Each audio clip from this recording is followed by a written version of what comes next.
નમસ્કાર દર્શક મિત્રો,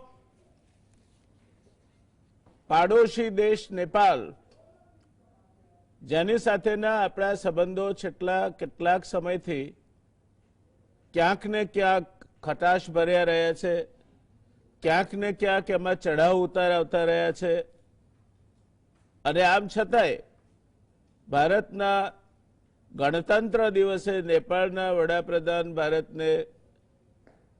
વડાપ્રધાનને શુભેચ્છા ઈચ્છતો ફોન કરે અને ત્યારબાદ દશેરા સમયે વધામણી આપતું કાર્ડ પણ મોકલે.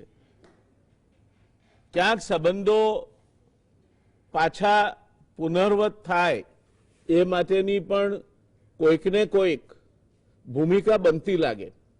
એ સંજોગોમાં તાજેતરમાં નેપાળની સંસદ ભંગ કરી દેવાઈ.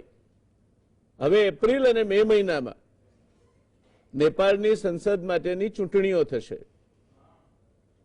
અને એ ચૂંટણીઓની પડઘમ વચ્ચે આજે આપણે આ જે ઘટનાઓ આપણા પાડોશી દેશમાં ઘટી છે તેની ચર્ચા કરવાની અને એના પરિણામો શું પડે ભારતની વિદેશ નીતિ પર, ભારતની પડોશ નીતિ પર એનો સીધો ને આડકતરો શું અસર થાય તેની વાત આજે આપણે કરવી છે. આ જે ઘટનાક્રમ તાજેતરમાં બન્યો એની પૃષ્ઠભૂમિ આ જ વર્ષે એટલે 2020ના વર્ષમાં એપ્રિલ મહિનામાં ત્યારે શરૂ થઈ જ્યારે વડાપ્રધાન ઓલી બંધારણ પરિષદમાં ખરડો લાવ્યા. આ તેમને બંધારણીય સમિતિઓની નિયુક્તિ કરવાનો એકાધિકાર આપે છે. એટલે બંધારણ અને બંધારણીય સમિતિઓ જેને સરકારથી અલગ રીતે નિમાવી જોઈએ, ક્યાંક ને ક્યાંક કે સરકારના કામો અથવા સરકારની નીતિઓ અથવા સરકાર દ્વારા લેવાયેલા પગલાઓ ઉપર નિષ્પક્ષ રીતે વિચારવાનું અથવા તો ટીકા ટિપ્પણ કરવાનું કામ કરે છે. એ સમિતિઓ, બંધારણીય સમિતિઓની નિયુક્તિ કરવાનો અધિકાર કરતો ખરડો વડાપ્રધાન ઓલી લઈ આવ્યા. બસ આ કદાચ ઊંટના પીઠ ઉપર છેલ્લું તણખલું હતું. આની વિરુદ્ધ તમામ પક્ષો અને ખાસ કરીને ઓલીના પોતાના પક્ષના સિનિયર નેતા અને પાર્ટીની પોલિટ બ્યુરો ઊભી થઈ ગઈ કે આ તો ના જ ચાલે, આ ખરડો પરત લેવો જોઈએ. આ પ્રકારનો એકાધિકાર એ ઓલીને એક રીતે કહીએ તો જેને આપણે અંગ્રેજીમાં ડિક્ટેટરશિપ કહીએ, એકાધિકારવાદ કહીએ, તેવી સત્તા આપે છે. ઓલી ઈચ્છતા હતા કે નિમણૂકો તેમની મરજી પ્રમાણે થાય, જો કે બીજા લોકો તેમની વિરુદ્ધ હતા. આ સ્થિતિમાં ઓલી એપ્રિલથી જ રાજકીય દ્રષ્ટિએ હાંસિયામાં ધકેલાતા ચાલ્યા હતા, કારણ કે તેમના વિરુદ્ધનો વિરોધ વધતો ચાલ્યો હતો. જે ખરડા અંગે વિવાદ થયો છે તેને બંધારણીય પદો પર બેઠેલા લોકો અને તેમના અધિકારીઓ વચ્ચે સંતુલન સાધનાર માનવામાં આવે છે. પ્રોફેસર અધિકારી કહે છે કે રાજનીતિમાં ચેક એન્ડ બેલેન્સની વાત થતી હોય છે, પણ એ ત્યારે શક્ય બને જ્યારે સત્તાની બરોબર વહેંચણી થઈ હોય. અહીં ઓલી સરકાર પાસે 2/3 બહુમતી હતી. આવું બહુમત ધરાવતી સરકારના કામકાજમાં કોઈ વિઘ્ન કરે, ઊભું કરે, એ તેમના મુખિયા તો નહીં જ ઈચ્છે. હવે આ કેટલી સરસ દલીલ છે, 2/3 બહુમતી છે એટલે બંધારણીય જે સમિતિઓ છે, કાલ ઉઠીને આપણા દેશની વાત કરીએ તો બંધારણ દ્વારા જેને અધિકાર પ્રાપ્ત હોય એવા ઇલેક્શન કમિશન હોય કે ન્યાયની કોર્ટો હોય કે પછી કોમ્પ્ટ્રોલર and auditor general of India હોય, એ સીધે સીધા પોતાનું કામ કરતા હોય તે સરકારના કામમાં દખલ કરે છે એવું કઈ રીતે કહેવાય? અને ઓલી એ સંસ્થાઓ ઉપર પોતાનો એકાધિકાર જમાવવા માંગતા હતા. તેઓ કહે છે કે ઓલી જે પ્રકારની ચીજોને આગળ લઈ જવા માંગે છે, બીજા લોકો એમાં અડચણ પેદા કરી. એટલે આ એક સરમુખત્યારશાહીનું પાયાનું લક્ષણ છે કે જેમાં સરમુખત્યાર શાહ એવું માને છે કે પોતે જે કંઈ કરવા માંગે છે એના વિરુદ્ધ અથવા એના રસ્તામાં કોઈ પણ વ્યક્તિ અથવા સંસ્થા રોડું અટકાવે તો એ ના ચલાવી લેવાય, એ સાંખી ન શકાય, એ દેશ વિરુદ્ધનું કામ કરી શકે છે. અને એટલે ઓલીએ સંસદ ભંગ કરવાની ભલામણ કરી દીધી. આવી જાઓ ચૂંટણીના મેદાનમાં, કાં તો હું કરું છું એમ એકાધિકારવાદ ભોગવવા દો, અથવા તો પછી ચૂંટણી થશે. બંધારણના તજજ્ઞોનું કહેવું છે નેપાળની જે બંધારણ છે એમાં સંસદનો ભંગ કરવાની રીત અંગે કોઈ સ્પષ્ટ જોગવાઈ નથી, અને વડાપ્રધાનને સંસદનો ભંગ કરવા માટેની ભલામણ કરવાની પણ કોઈ સત્તા નથી. નેપાળના બંધારણ પર બોલતા એક નિષ્ણાત બિપિન અધિકારી કહે છે, આ એક ગેરબંધારણીય ભલામણ છે. વર્ષ 2015નું નેપાળનું બંધારણ વડાપ્રધાનને પ્રતિનિધિ સભાનો ભંગ કરવાનો વિશેષાધિકાર આપતું નથી. રાષ્ટ્રપતિ વડાપ્રધાન નિમી શકે, રાષ્ટ્રપતિને લાગે કે પરિસ્થિતિ બરાબર નથી તો એ નિર્ણયો લઈ શકે, પણ વડાપ્રધાન પોતે ભલામણ કરે કે આ પ્રતિનિધિ સભાનો ભંગ કરો, એ જોગવાઈ એ નેપાળના બંધારણમાં નથી. વિપક્ષી પાર્ટી નેપાળી કોંગ્રેસના સાંસદ રાધેશ્યામ અધિકારીએ પણ આ નિર્ણયને ગેરબંધારણીય ગણાવ્યો છે. માનવામાં આવે છે કે ઓલી કેબિનેટના નિર્ણયને કોર્ટમાં પડકારવામાં પણ આવી શકે છે. આ થઈ નેપાળની અંદરૂની વાત. એ બંધારણીય છે કે ગેરબંધારણીય એની આપણે ચિંતા કરવાની જરૂર નથી. નેપાળમાં ચૂંટણીઓ આવવાની, નેપાળમાં ચૂંટણીઓ આવે, નેપાળમાં સરકાર જે કોઈ આવે એની ભારત પર શું અસર થાય, ભારતને પોતાની વિદેશ નીતિમાં પાડોશી દેશ તરીકે નેપાળનું શું અગત્યતા છે, તે બાબતમાં શું થાય, ત્યારે એ ચર્ચા પર આવતા પહેલા ભૂતકાળમાં ભારતને કેટલીક ભૂલો થઈ છે એવી વાત કરવામાં આવે છે. નેપાળના આંતરિક વિખવાદમાં ભારતે મધેશીઓને ટેકો આપ્યો. નેપાળમાં જતો માલ સામાન આ કારણથી નાકાબંધી કરવાને કારણે અટકાવવામાં આવ્યો, અને નેપાળમાં પેટ્રોલથી માંડી અનેક ચીજ વસ્તુઓની તંગી ઊભી થઈ, જેણે ચીનને નેપાળમાં ઘૂસવા માટેનો રાજમાર્ગ પૂરો પાડ્યો. બીજું, નેપાળ પોલિસી પાછળ લગભગ અદ્રશ્ય રીતે આરએસએસનો હાથ છે એવું કહેવામાં આવે છે, કારણ કે નેપાળ એક હિન્દુ રાષ્ટ્ર છે, અને એમાં પણ આપણે ક્યાંક ને ક્યાંક આપણા આંગળા દજાયા એવું જે લોકો પૃથ્થકરણ કરે છે, આનું જે લોકો આની એનાલિસિસ કરે છે તેમનું કહેવું છે. 2017ની ચૂંટણીઓમાં ઓલીના નિર્ણાયક વિજય પછી ભારત એકદમ નેપાળ તરફ ઝૂકી પડ્યું. આપણે તો આમાં રાજનીતિનો પહેલો સિદ્ધાંત છે કે દોડીને ગળે નહીં વળગી પડવું અને ધક્કો મારીને દૂર નહીં કરવું. રાજનીતિ હંમેશા ધીરે ધીરે નિર્ણયો લેવામાં માને છે, અને ત્યારે 2017ની ચૂંટણીમાં 2/3 કરતા પણ વધુ બહુમતીથી ઓલી વડાપ્રધાન બન્યા, ત્યારે એકદમ ભારતને એમના માટે પ્રેમ ઉભરાઈ આવ્યો, એકદમ નેપાળ તરફ ઝૂકી પડ્યું. આને કારણે જે મધ્યસ્થીઓ સાથે ભારત ટેકો કરતું હતું તેમાં પણ મધેશીઓને પણ ખરાબ લાગ્યું કે હમણાં સુધી અમને ટેકો કરતા હતા અને હવે ઓલી સાથે ભળી ગયા, એટલે આપણે બાવાને બે બગડ્યા જેવું થયું. મધેશીઓએ રીસાયા અથવા મધેશીઓએ દુઃખી થયા, અને ઓલી કંઈ આપણને ચોકલેટ આપી દે એમ નહોતો, એટલે બે બાજુ આપણે કંઈક ખોટું કર્યું એવું લાગે છે. ચોથો મુદ્દો છે ડોનાલ્ડ ટ્રમ્પ સાથે રોમાન્સ કરવામાં અને ચીન સાથેના સંબંધોમાં ચઢાવ ઉતારમાં તેમજ પાકિસ્તાન સામેની નફરતમાં નેપાળ જાણે કે ભૂલાઈ ગયું. ભારતની રાજનીતિમાં નેપાળની અગત્યતા ક્યાંક ભૂલાઈ ગઈ, અને ભારત મને લાગે છે કે આ જે ભૂલો થઈ છે એ ભૂલો સુધારવા માટેના પ્રયત્નમાં છે. ગોયલ રોના ચીફ છે, એ મુલાકાતે ગયા નેપાળની. ભારત નેપાળની નવી જાહેર કરેલી સરહદો નહીં સ્વીકારે એવો સંદેશો આપવાનો પણ એમનો ઈરાદો છે. ગોયલ બાબુરામ ભટ્ટાઈ જે કમ્યુનિસ્ટ છે, ઘણા વર્ષો દિલ્હીમાં રહ્યા છે, 2006ના જનાંદોલનમાં નેપાળમાં ઝડક્યા, તે જવાહરલાલ નહેરુ યુનિવર્સિટીના પૂર્વ વિદ્યાર્થી છે. ભારતની વિદેશ નીતિના ઘડવૈયાઓને પણ વડાપ્રધાન નરેન્દ્ર મોદીનો આ સંદેશો છે કે નેપાળ સાથેની નીતિ રો અને એની જે ચાલક બળ છે તે ડોબલ એ નક્કી કરી રહ્યા છે. એટલે વિદેશ મંત્રાલય આમાં બહુ જાજુ માથું મારે નહીં. જો ગોયલની મુલાકાત સફળ થાય તો ઘણું બધું ભારત માટે બદલાય તેવી શક્યતાઓ હતી. એક ચીન જેવો વિસ્તારવાદી પાડોશી દેશ જેણે ભારતીય જમીન પર અતિક્રમણ કર્યું છે એ પ્રશ્ન છે. બીજું પાકિસ્તાન જે પ્રોક્સી વોર થકી ભારત સામે લડી રહ્યું છે. ત્રીજું બાંગ્લાદેશ જે સિટીઝનશીપ એમેન્ડમેન્ટ એક્ટથી નારાજ છે. અને ચોથું નેપાળ જે ભારત સામે અને ભારત સાથે કઈ રમત રમવા માંગે છે તેનો અત્યારે તો કોઈ અંદાજ આવે તેવી શક્યતાઓ નથી. અમેરિકામાં ટ્રમ્પે વિદાય લીધી છે. બાઇડન અને કમલા હેરિસની જોડી 20મી જાન્યુઆરીએ સત્તાના સૂત્રો સંભાળશે. ભારતીય વિદેશ નીતિ માટે આ એકે એક ઘટના અગત્યની છે. દરમિયાન વિદેશ સચિવ હર્ષવર્ધન શ્રિંગલા નેપાળની મુલાકાતે જાય છે. આ મુલાકાત 26 અને 27 નવેમ્બરે વિદેશ સચિવ ભરતરાજ પૌડ્યાલના આમંત્રણને માન આપી અને 26 અને 27 તારીખે ભારતના વિદેશ સચિવ હર્ષવર્ધન શ્રિંગલા નેપાળની મુલાકાતે જાય છે. જાન્યુઆરી 2020માં વિદેશ સચિવ બન્યા પછી તેમની નેપાળની આ પહેલી મુલાકાત છે.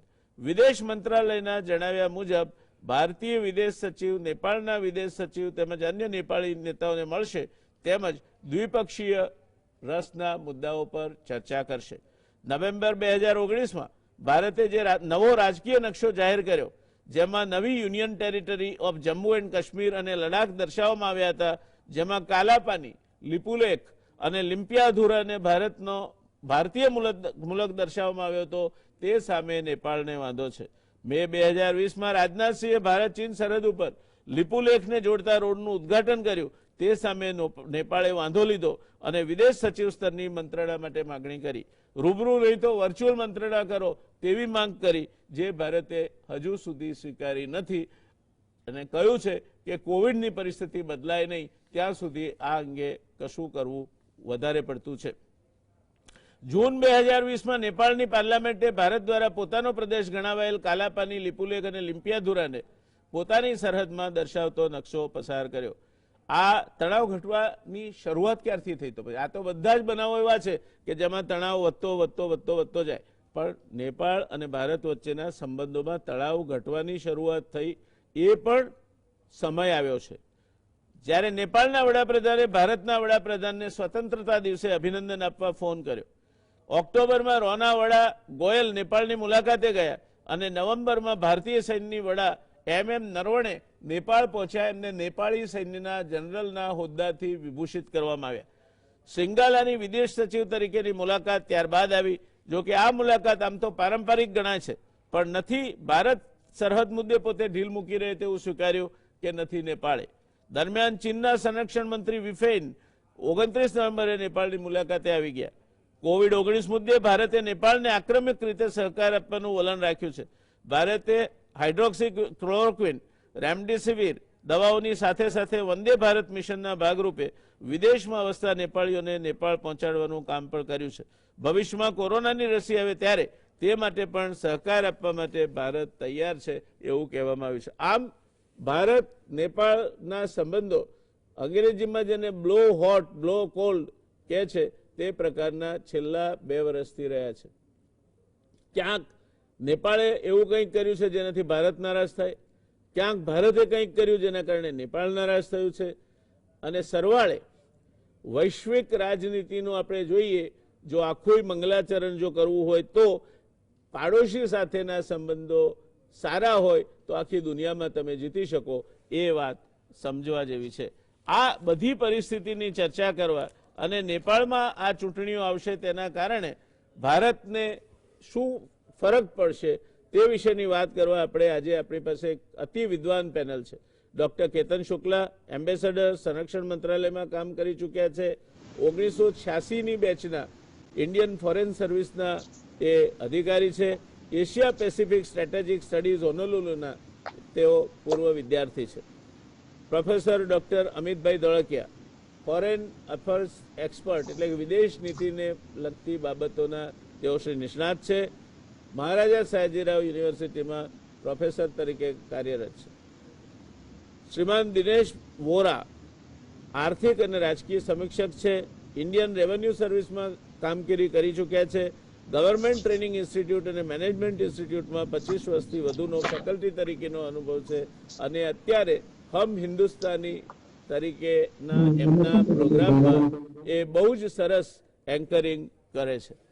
શરૂઆત કરીશું કેતનભાઈ આપથી. આપ દૂર છો અને દૂર હોય એમને જરાક ચિત્ર ક્યારેક વધારે વિશાળ દેખાતું હોય, નાક નીચેની વાત જોવામાં થોડોક વાંધો આવતો હોય છે. તો આ નેપાળની ચૂંટણીઓ ભારત નેપાળ સંબંધો વિશે આપને શું કહેવું છે? આમાં એવું છે કે આજે પરિસ્થિતિ છે ને, આપણે લાસ્ટ ડિબેટમાં વાત થઈ હતી જ્યારે બોર્ડર ટોક થઈ જી કે નેપાળમાં ઓલીની પરિસ્થિતિ ધીરે ધીરે ખરાબ થઈ રહી હતી, લોકપ્રિયતા ઘટી રહી હતી. એમણે મેમાં કિડની ટ્રાન્સપ્લાન્ટ કરાવ્યું છે, એટલે એમને વીકલી ડાયાલિસિસ પણ કરાવવું પડે છે. હવે આ પગલું લેવાનું કારણ એક તો એ હતું કે એમણે એક ઓર્ડિનન્સ પાસ કર્યો હતો ઓલીએ કે જે એપોઇન્ટમેન્ટ થવી જોઈએ એમાં સ્પીકર અને ઓપોઝિશન લીડરનું પાર્ટિસિપેશન મસ્ત છે, અને એમાં બે મોટા મહત્વના સીઆઈએ અને NHRC બે મહત્વની પોસ્ટ આવતી હતી. તો હવે આમાં એવું છે કે જે એમની 2/3 બહુમતી છે, પણ એમાં જે ચાઇનાએ એક્સ UMI અને એક્સ માઓસિસ્ટને ભેગા કર્યા, અને જે પ્રચંડ હતા એમાં એક નેપાળના કોન્સ્ટિટ્યુશનમાં છે કે 2 વર્ષ સુધી નો કોન્ફિડન્સ મુવમેન્ટ લાવી ના શકાય. અને જે આપે કહ્યું એ પ્રમાણે 75(5) અને C સબસેક્શન કે પ્રાઇમ મિનિસ્ટરને અધિકાર નથી, જ્યાં સુધી ગવર્મેન્ટ ફોર્મ થઈ શકે એવું હોય ત્યાં સુધી ગવર્મેન્ટ ફોર્મ કરવી જોઈએ. હવે જે ભંડારી પ્રેસિડેન્ટે છે એમણે તો ઓર્ડિનન્સ સાઇન કરી નાખ્યો છે, એટલે હવે આ લોકો સુપ્રીમ કોર્ટમાં જે રીટ પિટિશન ફાઇલ કરી છે એના પર વધારે પડતું ડિપેન્ડ કરે છે. ઓલીનું આ કરવાનું એક મહત્વનું કારણ એ છે કે પ્રચંડ છેલ્લા 6 મહિનાથી રાહ જોઈ રહ્યા હતા. એ બંનેની લવ એન્ડ હેટ રિલેશનશીપ છે. આમાં એક 1960માં કિંગ મહેન્દ્રનું સેન્ટેન્સ બહુ ફેમસ છે, એ યાદ આવ્યું છે. કોયરાલાને એમણે કહ્યું હતું કે નેપાળ ઇઝ સચ અ સ્મોલ સ્ટેટ કે 2 person કેન નોટ સર્વાઈવ, કે આટલા નાના રાજ્યમાં it is not big enough. આ જ પરિસ્થિતિ અત્યારે છે કે પ્રચંડને 90 MLનો સપોર્ટ છે, 7 કેબિનેટ મિનિસ્ટર રિઝાઇન કરી નાખ્યું છે, ખાલી એક ડિફેન્સ મિનિસ્ટર બાકી છે. આની પહેલા સ્પીકરના ઇલેક્શનમાં બી અગ્નિ સાપકોટાને પ્રચંડે સપોર્ટ કર્યો તો જે સ્પીકર બન્યા. એટલે જે આખી પરિસ્થિતિ છે કે આપણે લાસ્ટ વેળા કહેતા એમાં 4 મુદ્દા મહત્વના ઓલી માટે હતા. એક તો પોસ્ટ કોવિડ ઇકોનોમી અને અનએમ્પ્લોયમેન્ટ ઘણું વધી ગયું હતું. અર્થક્વેક પછી જે હોસ્પિટલનું જે ઇન્ફ્રાસ્ટ્રક્ચર હતું એ 40% હજુ સુધી ઠેકાણસર નથી થયું. એટલે કોવિડમાં જે એમની ઓવરઓલ જે એફિશિયન્સી હતી એ જોઈએ એટલી સારી નથી.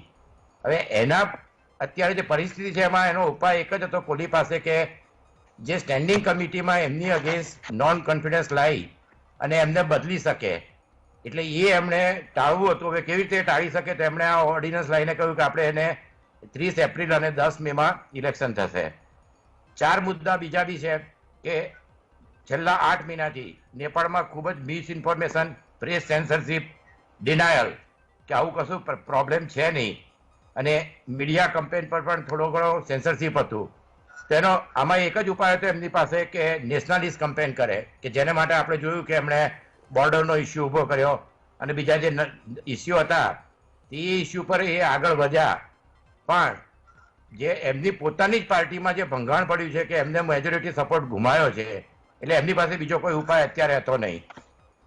નેપાળમાં આપણે માટે પરિસ્થિતિ ઘણી સારી થઈ શકે, પણ કોઈ પણ દેશની રાજનીતિમાં જો આપણને પૂરો કંટ્રોલ હોય અને એના પર વ્યવસ્થિત રીતે આગળ ઉપર ફાયદો હોય તો જ આપણે આની અંદર આગળ વધવું જોઈએ, અથવા આપણે જે કહેવાય કે રિસ્ટ્રેઇન્ટ, વેઇટ એન્ડ વોચની વિદેશ નીતિ અપનાવી જોઈએ. 82% નેપાળનું પોપ્યુલેશન હિન્દુ છે, 12% ભોજપુરી બોલે છે, 6% મૈથિલી બોલે છે. અને સૌથી મહત્વની વસ્તુ એ છે કે નેપાળમાં આપણે 30,000 કરોડનું જે જૂના સૈનિકો હતા અને પેન્શનર એનું રેમિટન્સ થાય છે. બ્રિટિશ આર્મીમાં એક જમાનામાં એમના 1 લાખ સોલ્જર હતા, અત્યારે એ લોકોના 3,000 છે. પણ ઇન્ડિયન આર્મીમાં એમના હજારોની સંખ્યામાં ગુરખા સોલ્જર છે. માણેક શાહ એ 28 ગુરખાના એક બહુ જે કહેવાય કે પ્રસિદ્ધ વ્યક્તિ છે, તેમની 4 રેજિમેન્ટ આપણે ઇન્ડિયન આર્મીમાં છે. 40 લાખ લોકો ઇન્ડિયામાં કામ કરતા હોય છે, 6,000 સ્ટુડન્ટ ભણે છે, 6,000 સ્કોલરશીપ છે, અને 1951 જે આપણે એડ નેપાળ વાપરે છે એમાં અત્યાર સુધીમાં આપણે 532 પ્રોજેક્ટ, મોટા ઇન્ટરમીડિયેટ અને નાના પ્રોજેક્ટ કર્યા છે. 1.6 બિલિયનની એડ નેપાળનું બજેટ છે. એટલે આમ જોવા જઈએ તો નેપાળમાં આપણે આ જે કામ કર્યું છે એ છેલ્લા 50 વર્ષમાં ખૂબ જ સારું કામ કર્યું છે. પણ અમુક જે નાના નાના મુદ્દાઓને લીધે પડોશી દેશોમાં એક ભૂતાન છે, નેપાળ છે, બિગ બ્રધર સિન્ડ્રોમ છે, એ લોકોની એમની જે આંતરિક સંવેદના હોય છે એનું સારી રીતે ધ્યાન રાખવું જોઈએ. અત્યારે કહે છે કે આ બધો ઇન્ડિયાએ કરાવ્યું હશે કે બધા વોટ્સએપ પર ચાલતું હોય કે ટીવી માધ્યમ. અગત્યની વસ્તુ એ છે કે પ્રચંડ, કોહલી એ બધા ચાઇનીઝ એમ્બેસેડરને મળ્યા. એટલે આમ જોવા જઈએ તો અત્યારે પરિસ્થિતિ એવી લાગે છે કે પ્રચંડની જે બહુમતી એનસીપીમાં આવી છે એને ટાળવા માટે કોહલીએ એક પગલું લીધું છે, પણ એમણે બે વસ્તુ ધ્યાનમાં રાખવી જોઈતી હતી. એક તો નેશનલ કોંગ્રેસ કે જે એમને લાગતું હતું સપોર્ટ કરશે, પણ એમણે એનો વિરોધ કર્યો છે અને આજે નેપાળમાં એ લોકોની રેલી છે. અને બીજી વસ્તુ છે, બંને એક્સ પ્રાઇમ મિનિસ્ટર હતા માધવ નેપાલ અને બદાણી, એ બંને પણ પ્રચંડને સપોર્ટ કર્યો છે. એટલે આપણે અત્યારે વેટ એન્ડ વોચની સ્થિતિ જોવી જોઈએ કે નેપાળમાં આગળ ઉપર કેવી રીતે વધે છે. આમાં એક બીજી વસ્તુ એ છે કે રાઈટ પાર્ટી એટલે જે ઓપોઝિશન છે એ ડેસિમેટ થઈ ગયું હતું. નેશનલ કોંગ્રેસ, આરએસપી, ઓલ્ટરનેટિવ સચ વિવેક પાર્ટી, આ બધી પાર્ટીઓ સારું લાવી શકે, પણ જો આખું ના આખું કોન્સ્ટિટ્યુશનની અગેન અને નેપાળમાં એક જાતનું જે કહેવાય કે લોકોની વેવ થાય તો આમાં એનસીપીમાં પ્રચંડને ફાયદો થઈ શકે. એટલે આપણા માટે અત્યારે સારામાં સારી પરિસ્થિતિ એ છે કે આપણે વેઇટ એન્ડ વોચ કરીએ. આપણો બેઝ ઘણો સોલિડ છે, પબ્લિક ટુ પબ્લિક ઇન્ટરેક્શન ઘણું સારું છે, પણ આમાં હમણાં પરિસ્થિતિ ફ્લુઇડ છે. એક એક્સિસ બની એવી શક્યતાઓ હતી કે પાકિસ્તાન, નેપાળ અને ચાઇના, એમાં આપણને આ વખતે થોડું ઓપનિંગ મળ્યું છે, જે આપણે મધેસી વખતે અને બ્લોકેડ કર્યો હતો. કારણ કે નેપાળનું 80% પેટ્રોલ એ ઇન્ડિયામાંથી જાય છે.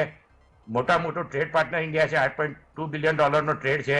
એ લોકોને આપણે ઇન્ડિયામાં આઈએએસ, આઈપીએસ સિવાય એ બધામાં કામ કરવા માટેની છૂટ આપેલી છે. એટલે આમ જોવા જઈએ તો આપણે માટે એક ઓપનિંગ છે, પણ એ ઓપનિંગમાં આપણે એને કેવી રીતે હેન્ડલ કરીએ છીએ. દાખલા તરીકે આપણી વિઝિટ વિશે આવ્યું ને કે ગયા હતા, આ બધી વિઝિટો એટલા બધા જે કહેવાય કે જે કઈ વસ્તુ તમે કરો એને તમારે બહુ મોટા પાયે જે કહેવાય કે બહાર ના આવી જોઈએ. મને આ પરિસ્થિતિ આપણે હમણાં જોવા જઈએ તો ઇઝરાયલમાં પણ આ જ પરિસ્થિતિ છે. કદાચ 3-4 દિવસમાં, એક વર્ષમાં ચોથું ઇલેક્શન આવશે. નેપાળમાં કોઈ પ્રાઇમ મિનિસ્ટર 1950 પછી 2 વર્ષથી વધારે ટક્યા નથી. એટલે આ પરિસ્થિતિમાં આપણે કોઈ પણ બાજુ આ બાજુ કે બીજો પક્ષ કે ત્રીજો પક્ષ શાંતિથી ધ્યાન રાખવું જોઈએ. ઓપનિંગ મળ્યું છે, સારી વસ્તુ છે, પણ હવે મળેલી તકનો આપણે કેટલો લાભ લઈએ છીએ એના ઉપર આખી પરિસ્થિતિ ડિપેન્ડ કરે છે. જી ધન્યવાદ. અમિતભાઈ, નેપાળની પરિસ્થિતિ વિશે ખૂબ વિસ્તૃત વર્ણન ડૉક્ટર કેતનભાઈએ કર્યું. નેપાળમાં ચૂંટણી આવશે, બંધારણીય છે, ગેરબંધારણીય છે, શું થશે શું નહીં, એ એના આંતરિક પ્રશ્નો છે, પણ એને નિપટવાના રહેશે. પણ ભારત માટે એક પાડોશી તરીકે વિદેશ નીતિની દ્રષ્ટિએ અને બીજા દેશો સાથેના સંબંધોની દ્રષ્ટિએ પણ નેપાળ કેટલું અગત્યનું છે, પહેલો પ્રશ્ન. અને બીજો કે આ પહેલી વખત રોના વડાને નેપાળ સાથે મંત્રણાઓનો દોર અને એ માટેનું વાતાવરણ ઊભું કરવાનું કામ આપવામાં આવ્યું. ડોવલ એનું સંચાલન કરી રહ્યા છે. જે એમ્બેસેડર હમણાં મુકાયા તે પણ પ્રધાનમંત્રીના વિશ્વાસુ છે, એ હોવા જ જોઈએ. પણ આ બધા વચ્ચે આપને શું લાગે છે કે આ વિદેશ મંત્રાલયને બાજુ પર મૂકીને ડોવલને આ કામ સોંપવામાં આવ્યું છે તે યોગ્ય છે? અને નેપાળની, આપણી વિદેશ નીતિમાં નેપાળની અગત્યતા શું છે? નેપાળ તે ભારતની માટે એક જુદો જ મહત્વ ધરાવતો દેશ છે. એના ઘણા કારણો છે. કારણ કે ઐતિહાસિક દ્રષ્ટિએ, સાંસ્કૃતિક દ્રષ્ટિએ, સામાજિક દ્રષ્ટિએ આ બંને દેશો વચ્ચેના તણાવ સદીઓ પુરાણ હતું. લગભગ નેપાળ એક ભારતનું એક્સટેન્ડેડ, જ્યારે આપણે ભારત વર્ષ કહેતા હતા, એ એક્સટેન્ડેડ ભારતની કલ્પનાનો હંમેશા એક ભાગ રહેલો છે. એટલે નેપાળને માટે પણ આ સંવેદન ભારત માટે પ્રવૃત્તિ કે નેપાળને માટે ભારત એક વિદેશી રાજ્ય છે એવું કોઈ કલ્પના નથી, અને ભારતને માટે પણ નેપાળ એ કોઈ વિદેશી રાજ્ય છે એવી કોઈ કલ્પના સામાજિક દ્રષ્ટિએ પ્રવર્તી નથી. એટલે ઉદાહરણ રૂપે આપણે કહીએ તો કોઈ પણ વ્યક્તિ જો નેપાળ જાય તો આપણે એવું નથી માનતા કે ફોરેન ગયો છે અથવા તો ફોરેન રિટર્ન. કારણ કે નેપાળ અને ભારત વચ્ચે જે ઓપન સરહદ છે તે સૈકાઓથી રહેતી છે. અને 1950ની જે ફ્રેન્ડશીપ ટ્રીટી છે ભારત અને નેપાળ વચ્ચેની, જે બાદમાં રિવાઇઝ પણ કરવામાં આવી, એ પણ આ ઓપન સરહદ અને જેમ શુક્લા સાહેબે કહ્યું એ પ્રમાણે ભારતની નોકરીઓમાં પણ નેપાળી સિટીઝન્સને સંપૂર્ણપણે એ નોકરીઓમાં પદ ધરાવવાનો અધિકાર છે. અને લગભગ ભારતના નાગરિકોને સમકક્ષ એવી રીતે નેપાળના નાગરિકોને ગણવામાં આવે. લગભગ 1800 કિલોમીટરની આપણી સરહદ છે નેપાળની સાથે, અને ભારતના 5 રાજ્યો પશ્ચિમ બંગાળ, સિક્કિમ, ઉત્તર પ્રદેશ, બિહાર અને ઉત્તરાખંડ, આ 5 રાજ્યો સાથે નેપાળને એક કોમન સરહદ છે. નેપાળી ઓરિજિનના ભારતીય નાગરિકો પણ બહુ મોટી સંખ્યામાં, જેમ ભારતીય ઓરિજિનના નાગરિકો નેપાળની તેરાઈ રિજનમાં રહે છે, જે મધેશી આપણે કહ્યું તે પ્રમાણે, અને જે ભોજપુરી, મૈથિલી, બંગાળી વગેરે ભાષા બોલે છે અને અન્ય બીજી લોકબોલીઓ પણ બોલે છે, એ રીતે નેપાળી પણ ભારતની એક બંધારણ દ્વારા સ્વીકૃત ભાષા છે. અને ભારતમાં રહેતા કરોડો નેપાળીઓ જે ભારતના નાગરિક છે, એમના પણ સાંસ્કૃતિક રીતે સંબંધો નેપાળની સાથે ઘણા ઊંડા છે, જે બિહારમાં, ઉત્તર બંગાળમાં, સિક્કિમમાં વગેરેમાં મુખ્યત્વે સ્થાયી રહ્યા છે. એટલે અને પાણીની રીતે પણ આપણો બહુ ઊંડો નાતો. નેપાળની મોટાભાગની નદીઓ ભારતની તરફ વહે છે, અને નેપાળનું જે સૌથી મોટી જે પ્રશ્ન છે તે હાઇડ્રો ઇલેક્ટ્રિસિટી જનરેશનનો છે, પાવર જનરેશનનો છે. તો ભારત અને નેપાળ વચ્ચે પણ પાવર જનરેશનની દ્રષ્ટિએ ઘણા ઊંડો સહકાર અત્યાર સુધી જુદા જુદા પ્રોજેક્ટ માટે રહેલો છે. એટલે જુદા જુદા એંગલ્સથી આપણે જોઈએ, સામાજિક એંગલથી જોઈએ, ઐતિહાસિક એંગલથી જોઈએ, સાંસ્કૃતિક એંગલથી જોઈએ અને રાષ્ટ્રીય હિતના એંગલથી પણ જોઈએ તો નેપાળ એ ભારતને માટે એક જુદું જ એક સ્થાન ધરાવતું રાજ્ય છે. અને એટલા માટે જ મને લાગે છે કે 2014માં જયારે શ્રી નરેન્દ્ર મોદીએ પ્રધાનમંત્રી તરીકે શપથ ગ્રહણ કર્યો, ત્યારબાદ ભૂતાન પછી જો બીજા કોઈ રાષ્ટ્રમાં જવાનું એમને પસંદ કર્યું તો એ નેપાળ હતું. અને આપણે જાણીએ છીએ કે કઈ રીતે એ નેપાળના રસ્તા પર ચાલી અને પશુપતિનાથના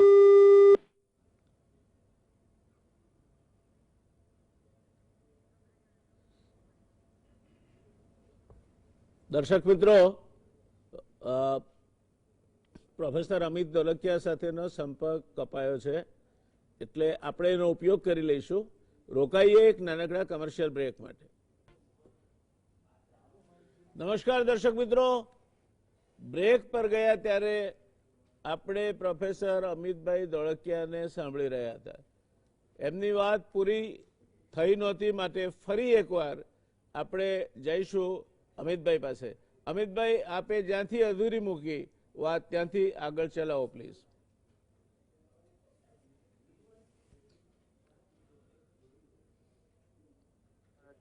તણાવના સંબંધો ઉભા થયા તે છતાં પણ એકંદરે નેપાળની પ્રજા અને નેપાળનો જે રાજકીય વર્ગ છે તે આજે પણ ભારત તરફથી વલણ ધરાવે, તેના અનેક કારણો મેં જે અગાઉ વર્ણવ્યા એ છે.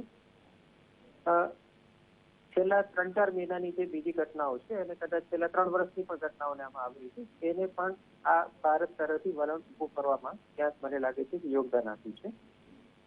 ભારતીય જનતા પાર્ટી સામાન્ય રીતે એવું માનવામાં આવે છે કે સામ્યવાદી વિચારધારા અને સામ્યવાદી પક્ષની વિરોધી પાર્ટી છે, અને જો ભારતીય જનતા પાર્ટી કોઈ રાજકીય પક્ષ સાથે ત્યાં સંબંધ બાંધવાનું ઈચ્છે તો એ નેપાળી કોંગ્રેસ જ હોય છે, કે જે ત્યાંની મધ્યમ માર્ગી અને ભારત તરફની પાર્ટી. પરંતુ એક જે આપણને આશ્ચર્યજનક જે આપણને જાણવા મળ્યું એ ભારતીય જનતા પાર્ટીના વિદેશ વિભાગના જે વડા છે શ્રી વિજય ચૌઠાઈવાલે, જે આપણા ગુજરાત પ્રદેશ સાથે જ નાતો ધરાવે છે, એ ત્યારે ભારતના વિદેશ સચિવ નેપાળ ગયા હતા વાતચીત કરવા માટે તે શિમલા, ત્યારે શ્રી વિજય ચૌઠાઈવાલે પણ નેપાળના પ્રધાનમંત્રીને મળ્યા અને નેપાળની કોમ્યુનિસ્ટ પાર્ટીના નેતાઓને મળ્યા અને ભારત તરફથી અને ભારતીય જનતા પાર્ટી તરફથી કેટલાક ચોક્કસ પ્રસ્તાવો લઈને એમને મળ્યા. અને ભારતીય જનતા પાર્ટી કોમ્યુનિસ્ટ પાર્ટીની વિરુદ્ધ નથી એ પ્રકારનું પણ એમણે ત્યાં રજૂઆત કરી. તો આ દર્શાવે છે કે ભારતે હવે પ્રોએક્ટિવલી નેપાળનો જે રાજકીય વર્ગ છે, અને અત્યારે કોમ્યુનિસ્ટ પાર્ટીના બંને જે જૂથોને આપણે ભેગા કરીએ તો કોમ્યુનિઝમ એ નેપાળનું અત્યારે એક બહુ મહત્વનું એવું રાજકીય રીતે એક ઘટક છે. એટલે અને આ ઉપરાંત રિઝર્વ બેંક ઓફ ઇન્ડિયાએ અગાઉ એક પોલિસી બહાર પાડી હતી કે ભારતથી નેપાળ જનારો કોઈ પણ નાગરિક 25,000 રૂપિયાથી વધારે કેશ નેપાળમાં ન લઈ જઈ શકે, જેની બહુ મોટી અસર ટુરિઝમ પર પડી છે. કારણ કે ભારતનો નાગરિક ડોલર કે યુરો લેવા માટે જાય નેપાળ વિઝિટ કરવા માટે, અગાઉ ક્યારે પણ થયું નથી. ભારત સરકાર આ વાત સમજી ગઈ અને નેપાળમાં ટુરિઝમને પ્રોત્સાહન આપવા માટે આરબીઆઈએ પણ હવે આ નિયમ ચેન્જ કરી નાખ્યો છે કે ભારતીય નાગરિક કોઈ પણ કરન્સી, કેટલી પણ માત્રામાં કરન્સી ભારતથી નેપાળમાં લઈ જશે. એટલે મને લાગે છે કે હાઇડ્રો પાવરના પ્રોજેક્ટ માટે પણ આપણે ફરી નેગોશિએશન ચાલુ કર્યા છે, એટલે પરિસ્થિતિ અત્યારે સંપૂર્ણપણે ભારતને માટે નિરાશાજનક નથી અને આપણું વિદેશ મંત્રાલય અને નેપાળ અને દક્ષિણ એશિયાની બાબતો સાથે જે ડીલ કરે છે તે ડિપ્લોમેટ જો સંવેદનશીલ રીતે આખી ઘટના એ સાથે જોડાશે જે રીતે શુક્લા સાહેબે કહ્યું એ રીતે તો મને લાગે છે કે ઘણે અંશે ભારત અને નેપાળ વચ્ચે જે સૌહાર્દ ભરેલા સંબંધો આટલા દાયકાઓથી રહેલા છે એ આપણે ફરી પાછા પુનઃસ્થાપિત કરી શકીએ. જય નારાયણ સાહેબ. અમિતભાઈ, આપે જે પ્રશ્ન મેં મહત્વનો પૂછ્યો હતો આપને કે નેપાળનું આંતરરાષ્ટ્રીય રાજનીતિમાં ભારત માટે શું મહત્વ છે? ભારતની માટે સૌથી વધારે મહત્વ છે આંતરરાષ્ટ્રીય રાજનીતિમાં એ જ છે કે એ બફર રાજ્ય છે ભારત અને ચીનની વચ્ચે અને બફર રાજ્ય હોવાને કારણે ભારતની ઉત્તરની સરહદની સલામતી માટે એ ઘણું મહત્વ ધરાવે છે.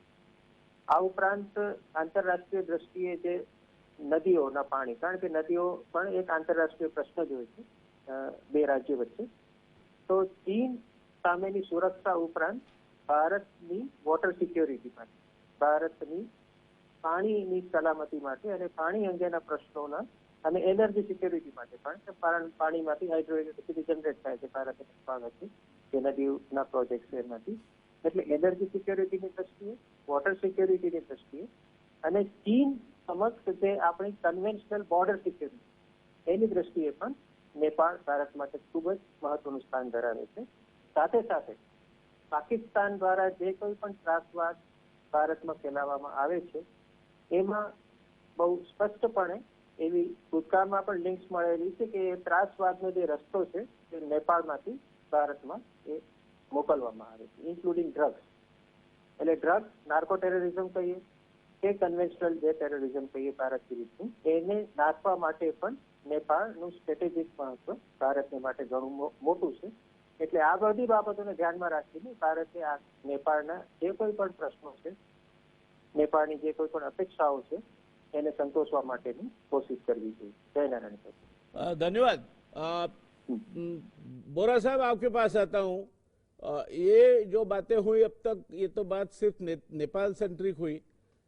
मैं मानता हूं कि नेपाल के साथ जिस तरह के संबंध बिगड़े, और आज ये रहा नहीं है कि नेपाल के अपनी जो बॉर्डर है वो फ्रीली एक्सेसिबल बॉर्डर अभी नहीं रही. नेपाल ने अपने आर्म गार्ड्स भी वहां डिप्लॉय किए हैं, कई तरह के और रिस्ट्रिक्शन भी लग चुके हैं.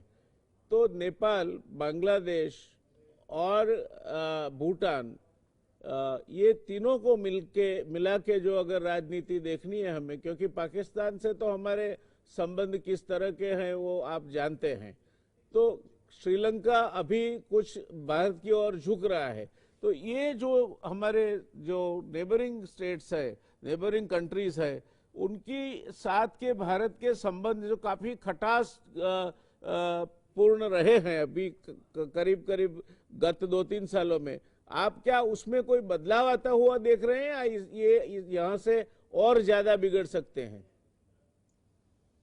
मैं आदरणीय व्यास जी इस परिदृश्य को 2 पार्ट में देखूंगा क्योंकि मैं नेपाल को काफी कवर करता आया हूं अपने चैनल पर भी जो यूट्यूब का है, और मेरी वहां के जो आम जो जनता है उससे मेरा संपर्क रहता है, फोन कॉल्स आते रहते हैं, मैं बात करता रहता हूं उनसे. तो एक पिक्चर जो निकल के आती है डिप्लोमेटिक सर्कल, पॉलिटिकल सर्कल से आती है, एक पिक्चर जो निकल के आती है वो जनता के यहां से आती है कि जनता क्या सोचती है. दरअसल बात सिर्फ नेपाल की नहीं है, बात बांग्लादेश की भी थी, बात मालदीव्स की भी थी, बात श्रीलंका की भी थी. 2014 में मोदी जी ने बहुत ट्राई किया कि इनके साथ अच्छे संबंध स्थापित हों, लेकिन कहीं ना कहीं 2015 के बाद से ही चीजें थोड़ी बिगड़नी शुरू हो गई. नेपाल की कहानी काफी पहले से शुरू हुई थी, जब 1991 के आसपास अगर आप देखेंगे उसको तो तभी से कहानी शुरू होती है. उस दौरान में भी चुनाव हुए थे और गिरिजा प्रसाद कोइराला साहब आए थे, लेकिन उसके बाद जो एक सिनेरियो चेंज होता है और लगातार पॉलिटिकल जो इंस्टेबिलिटी आती है वहां के लोगों में, खासतौर से जो ख्वाहिश थी प्राइम मिनिस्टर बनने की, और 20 साल में आपने 20 से ज्यादा प्राइम मिनिस्टर देखे, ये हालात हो गए. 1999 के अंदर कृष्ण प्रसाद भट्टाराय आए, लेकिन 2001 के अंदर एक खास घटना घटती है कि जहां पे राजकुमार दीपेंद्र जो होते हैं वो वीरेंद्र और रानी ऐश्वर्या की हत्या कर देते हैं राज परिवार की, और उसके बाद जो ज्ञानेंद्र हैं वो राजा बनते हैं, लेकिन उससे थोड़ा पहले वहां पे एक किसानों का आंदोलन कम्युनिस्ट पार्टी के रूप में उभरना शुरू हो गया था। ज्ञानेंद्र जो राजा थे उन्होंने उसको बढ़ावा दिया, माओवाद को बढ़ावा दिया, और चूंकि वो थोड़े से लोकतंत्र के पक्ष में नहीं थे और ये शक्तियां वहां से जोर पकड़ने शुरू हुई। इन शक्तियों के पीछे चाइना का हाथ था और इंडिया को बैश करना उनका मेन इशू था। क्योंकि ऑफ लेट अगर हम देखें, खास तौर से अगर नेपाल के अंदर, तो भारत की विरोध करने की जो शक्तियां वो बढ़ती जा रही हैं। भारत को अगर विरोध नहीं करेंगे तो वहां पे सत्ता में आना ही मुश्किल हो जाता है। यही बात रही केपी शर्मा ओली जो प्राइम मिनिस्टर थे, हैं अभी भी, और प्रचंड दहल के बीच में जो राइवलरी थी उनकी। इस सीन में से जो कम्युनिस्ट पार्टी वर्सेस कांग्रेस बाद में आती है, हालांकि प्रचंड तो ओली साहब के साथ ही थे, लेकिन वहां पे जो पर्सनल फाइट्स जो चली हैं सारी की सारी, जैसे मैंने कहा कि 20 सालों में 20 से ऊपर प्राइम मिनिस्टर का आना, ये अपने आप में एक अनोखा है। इतनी ज्यादा इंस्टेबिलिटी में जहां पे एक सेल्फिशनेस बहुत ज्यादा आती है, घटनाक्रम बहुत तेजी से घटे। बीच में कुछ घटनाएं ऐसी घटी पिछले 5-6 सालों के अंदर, जिसके अंदर भी ये कह सकते हैं, एक तो नेपाल में भूकंप आया था, भारत ने मदद की, चाइना ने मदद की, लेकिन उसके बाद जो रीबिल्डिंग का प्रोसेस था उसमें जो भारत ने प्रॉमिस किया था वो बहुत स्लो हो गया वहां पे, जिसके कारण से लोग और भी थोड़े से नाराज हुए कि हाँ, हमें पड़ोस से उतनी मदद नहीं मिल पा रही है। नेपाल को अगर देखा जाए तो 20% उसके बजट की हेल्प अब्रॉड से आती है, और इंडिया बहुत बड़ा देखा जाए तो उसका इन्वेस्टर था। लेकिन 2014, 15, 16 के दौरान ही चाइना ने इंडिया को रिप्लेस किया और चौथा सबसे बड़ा सपोर्ट बन गया फाइनेंशियली, खास तौर से नेपाल के लिए। इंसिडेंटली नेपाल के अंदर जब ये सारी की सारी ये अपना कम्युनिस्ट गवर्नमेंट आई तो उनको एक फर्टाइल ग्राउंड मिलता है। इन चीजों को अगर आप देखते हैं, और साथ में दूसरा परिदृश्य जो जनता का, जिनसे मैं बात करता रहता हूं, जो अंदर से बात निकल के आती है जनता के अंदर, हालांकि भारत में उनकी millions of people are working here, लेकिन वहां पे रोटी और बेटी का रिश्ता होने के बावजूद भी लोगों में भारत के प्रति जो भावना है वो प्यार भरी नहीं है आज की डेट में। वो वही भावना है जो बांग्लादेश के अंदर से भी निकल के आती है, क्योंकि मैं बांग्लादेश को बहुत कवर करता आया हूं। इन दोनों देशों को मैंने बहुत एक्सटेंसिवली कवर किया अपने चैनल्स के ऊपर। जो वहां पे एक तरह से हेट का भाव है, एक तरह से नफरत का भाव है, वो दिन प्रतिदिन बढ़ता जा रहा है, और उसको हवा देने में चाइना भी है और कम्युनिस्ट पार्टी भी है। यानी कि भारत को अगर हराना है या भारत के विरुद्ध कुछ विद्वेष है तो उसके लिए जनता को एंटी इंडिया करना जरूरी है। भारत अपना रोल सही निभाता आया, लेकिन बीच में कहीं ना कहीं भारत से कुछ डिप्लोमेटिक मिस्टेक्स हुई हैं, इसमें कोई शक वाली बात नहीं है। इसी चक्कर में हमारे हाथ से मालदीव्स भी निकला, बाद में ऑफकोर्स वापस आया। श्रीलंका अभी कह नहीं सकते, ड्विल्लिंग सिचुएशन है। बांग्लादेश बड़ी मुश्किल से वापस आया, लेकिन इंडिया से कम 25 गुना ज्यादा इन्वेस्टमेंट वहां पे चाइना का है। तो चाइना की जो स्ट्रिंग ऑफ पर्ल्स पॉलिसी थी वो कामयाब होती है समुद्र के अंदर सारा का सारा घेरादारी करने का, और ऊपर से पाकिस्तान और खास तौर से नेपाल को मिला के, भूटान को मिला के एक घेरादारी ऊपर से है। तो चाइना को एक फर्टाइल ग्राउंड मिलता है काम करने के लिए। भारत इस बात को शायद समझने में भूल कर बैठा, लेकिन बीच में तलखी रही। कई बार शिकायत आई नेपाल के डिप्लोमेटिक सर्कल से कि हम दिल्ली फोन लगाते हैं, दिल्ली में फोन नहीं उठाए जाते हैं।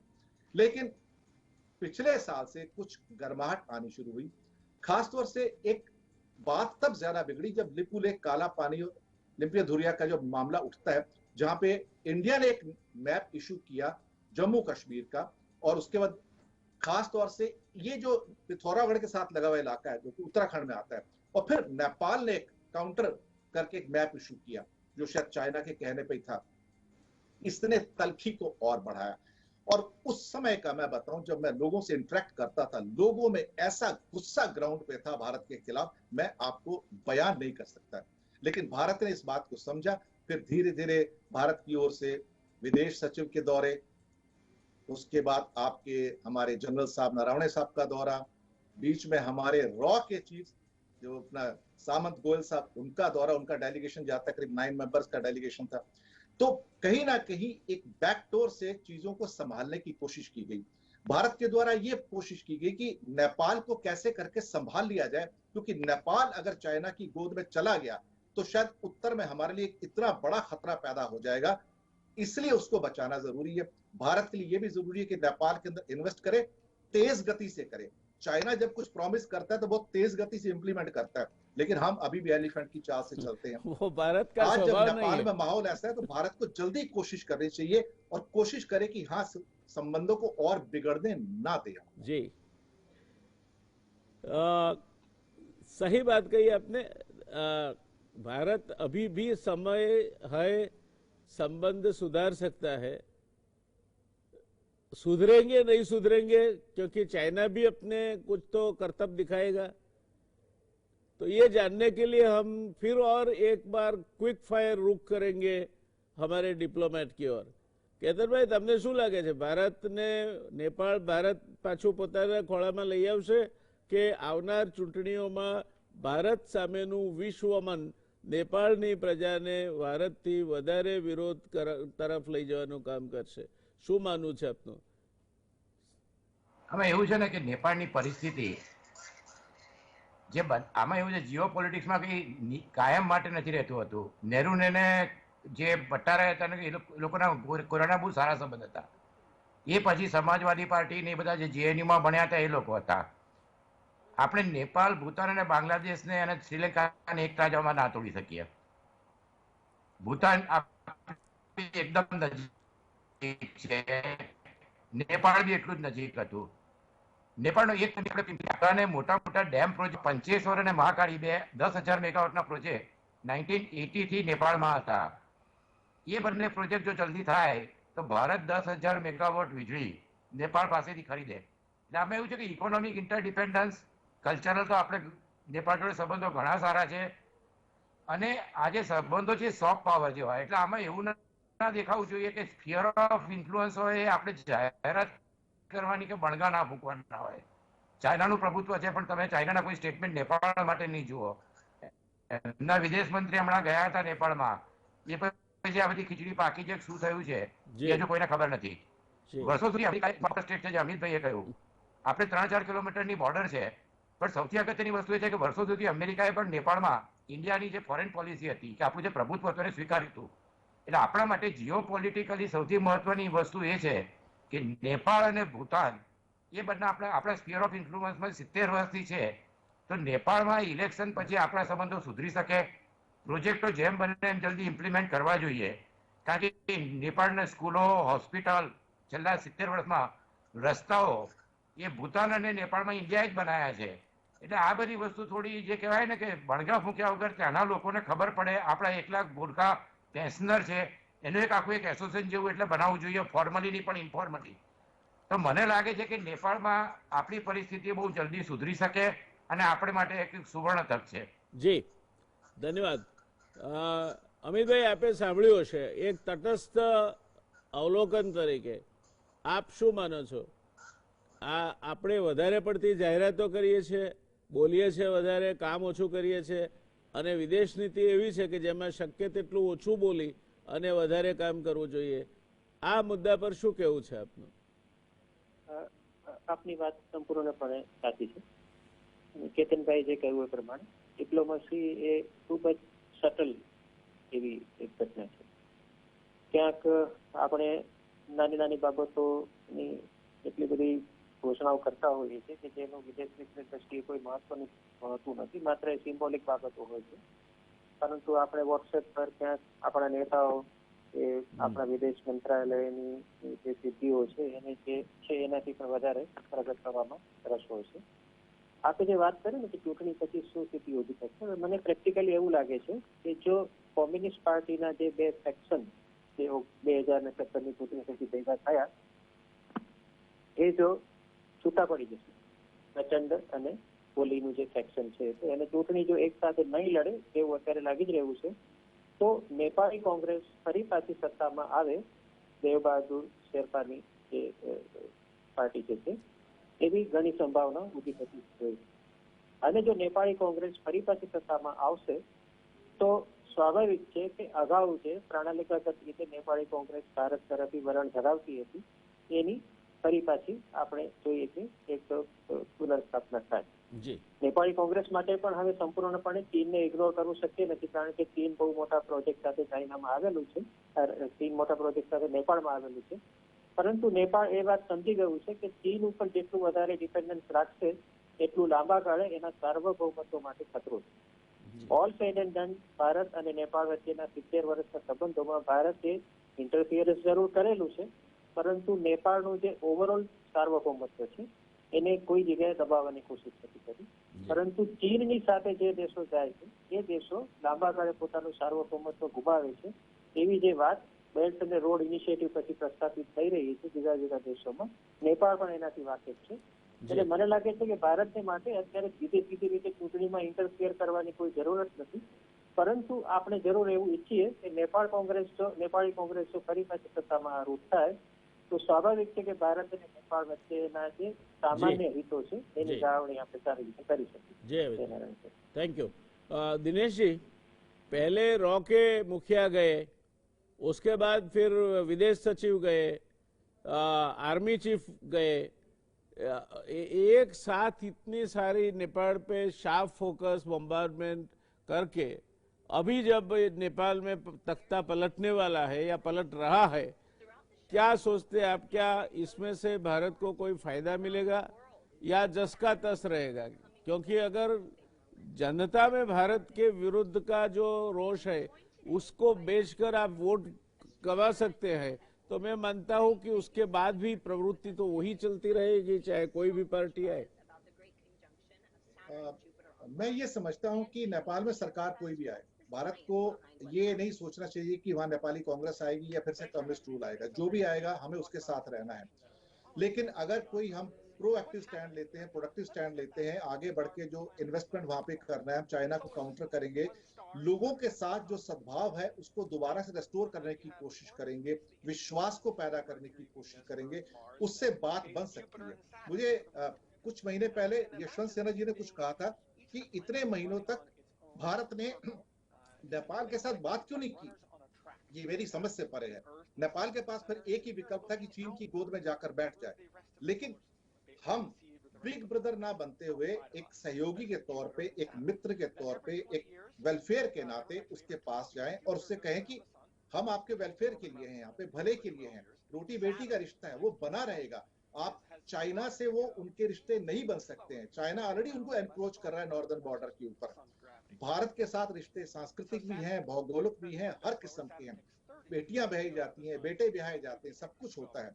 रिश्ते खत्म नहीं होंगे. ये अंतरराष्ट्रीय डिप्लोमेसी में ऊंच नीच आती रहेगी, पहले भी आती रही थी, आगे भी आती रहेगी. राजा आते रहेंगे, जाते रहेंगे, शासन आते रहेंगे, जाते रहेंगे. लेकिन कोशिश ये होनी चाहिए कि जो ग्राउंड लेवल पे नागरिकों के बीच में रिश्ता वो बरकरार रहे, प्यार बरकरार रहे.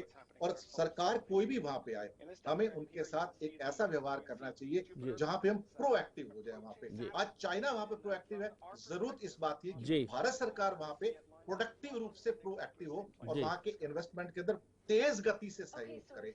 ये मेरी तमन्ना भी है, मेरी दरकार भी है सरकार से. अब आप तीनों के लिए एक क्वेश्चन है और आधी मिनट से ज्यादा एक एक को समय नहीं दे पा रहा हूं मैं. क्या आप मानते हैं कि गत कुछ सालों में भारत ने कहीं न कहीं ऐसी कुछ न कुछ हरकतें की या कुछ प्रक्रियाएं की जिसकी वजह से हमने धक्का मार के चाइना के पास नेपाल को धकेला है? केतनभाई. આમાં એવું છે કે આપણે જે હમણાં વાત કરીને લાસ્ટ ડિબેટમાં વાત થઈ હતી કે છેલ્લા એક વર્ષથી જે વિઝિટો હતી બહુ ઓછી થઈ ગઈ. આવા પડોશી નાના કન્ટ્રી જોડે આપણે સંબંધો એમને મોટા ભાઈ બનાવીને એમને સારું લાગે એવું કરવું જોઈએ. એટલે એ એક બહુ મહત્વની એ ભૂલ કહી શકાય. અને બીજું કે આપણે જ્યાં હિન્દુ રાષ્ટ્ર અને રોટી બેટીની વાત કરીએ છીએ ને, પણ નેપાળના 60% લોકોનું આપણે ધ્યાન રાખીને એવી રીતે વાત કરવી જોઈએ કે નેપાળના દરેક નાગરિકને શું ફાયદો થશે. કારણ કે આ બધી વસ્તુઓ રાજકારણમાં ચાલે પણ જે ઇન્ટરનેશનલ રિલેશનમાં એની પર વધારે ધ્યાન આપવું જોઈએ કે લોકોને શું ફાયદો થયો છે આટલા વર્ષોમાં અને શું થશે, કે એમનું ભવિષ્ય આપણી જોડે છે. ધન્યવાદ. બહુ મહત્વની વસ્તુ છે. ધન્યવાદ. અમિતભાઈ. હું માનું છું કે 2015ના નેપાળના જે નવા બંધારણના ઘડતરમાં ભારતે ક્યાંક આડકતરી રીતે ચંચુપાત કર્યો. નેપાળની વિદેશી લઘુમતીઓના અધિકારોને લઈને ભારતે જે બ્લોકેટ કર્યું અને ત્યારબાદ વિદેશી ચલણ નેપાળમાં લઈ જવા માટે જે નિયંત્રણો આરબીઆઈ દ્વારા લાદવામાં આવ્યા અને એને કારણે જે ટુરિઝમ ઉપર અસર થઈ નેપાળની, આ જે કેટલીક ઘટનાઓ છે જેને કારણે જરૂર ભારત અને નેપાળના સંબંધો વણસ્યા છે અને આપણે આશા રાખીએ કે આ ઘટનાઓનું પુનરાવર્તન ન કરી ભારત નેપાળની સંવેદનશીલતાને સમજી કરીશું. दिनेश जी, क्या कहना है आपको? डिप्लोमेसी में और राजनीति में गलतियां होती रहती हैं, सुधार होते रहते हैं। यहाँ पे मैं ये कहूंगा कि कोई फाइनल फ्रंटियर नाम की चीज नहीं कि हम वापस ना आ सकें, और कोशिश की जाए। नेपाल हमारा मित्र है, हमारा साथी है, था, है और रहेगा, मुझे इसमें कोई शक नहीं है। थोड़े से प्रयास की जरूरत है, बस इतना ही काम। जी धन्यवाद। दिनेश जी का कहना है, दर्शक मित्रों, कि मैं कोई गुजरात काल नहीं हूं जो वापस नहीं आ सकूं। नेपाल સાથેના સંબંધો આપણા સુધારી શકાય એવું આપણા બંને બીજા આપણા કેતનભાઈ અને અમિતભાઈનું પણ માનવું છે। આપણે આશા રાખીએ કે જે કંઈ ગેરસમજો હોય ભારત नेपाળ સંબંધમાં એ દૂર થાય। नेपाळની વાત આવે એટલે આપણા બધાના મનમાં તો બાબા પશુપતિનાથનું મંદિર આવે। આ नेपाळ, એની સાથેના સાંસ્કૃતિક સંબંધો, એની સાથેના વ્યાપારિક સંબંધો અને નેપાળીઓ ભારતમાં કામ કરે છે તે રીતે नेपाળના અને ભારતના એકબીજા સાથે જોડાયેલા સંબંધો એ મને લાગે છે કે આપણે જાળવી રાખવા જોઈએ। અને જે કંઈ છેલ્લા 2-3 વર્ષમાં એમાં ખટાશ આવી છે તે દૂર કરવી જોઈએ। ગુજરાતીમાં કહેવત છે, ડાંગે માર્યા પાણી જુદા નથી થતા। આપણે આશા રાખીએ કે આ ડાંગે માર્યા પાણી છે એ જુદા નહીં થાય અને લીમ્પિયા દુરા કે બાકીના વિસ્તારોની જે વાત છે, લીપુલેક કે લીમ્પિયા દુરા કે એ વિસ્તારોની, એ પણ જે સરહદનો જે મુદ્દો છે તે પણ ઉકેલાઈ જશે। સરવાળે નવા ચૂંટણીઓ આવે, नेपाળમાં આવશે કે કેમ હજુ તો સુપ્રીમ કોર્ટમાં જશે, શું થશે ખબર નથી, પણ આવે ત્યારે પણ જે કોઈ સત્તા પલટ થાય, જે સત્તા પર આવે એની સાથે આપણે સારા સંબંધો રાખવા જોઈએ। એ વાત પણ ત્રણેય નિષ્ણાતોએ આપણને કહી છે। જોઈએ नेपाળમાં શું થાય છે તેના પર આપણી નજર હંમેશા બની રહેશે અને આ વિશે આપણે વખતો વખત ચર્ચા પણ કરતા રહીશું। દર્શક મિત્રો, આ સાથે આજની આ ચર્ચાને અહીંયા આપણે વિરામ આપીએ છીએ। મળીશું આવતીકાલે વળી પાછા એક નવા નક્કોર વિષય સાથે, નવી નક્કોર પેનલ સાથે। એવી ચર્ચા જે પરિવારમાં બધા સાથે બેસીને જોઈ શકે, માણી શકે, કોઈ રાડારાડી ના હોય, બૂમ બરાડા ના હોય અને ચર્ચાને અંતે કંઈક મેળવ્યું છે એનો સંતોષ લઈને તમે ઉઠો, એવી ગુજરાત સમાચાર ટેલિવિઝન પરની 9 થી 10ની વચ્ચેની આ ચર્ચા ગુજરાતમાં અતિ લોકપ્રિય બની ચૂકી છે। તમે જોવાનું ચૂકશો નહીં, તમારા મિત્રોને પણ એમાં જોડશો એવી વિનંતી સાથે આજની વાત પૂરી કરું છું। શુભરાત્રિ, શબ્બા ખેર।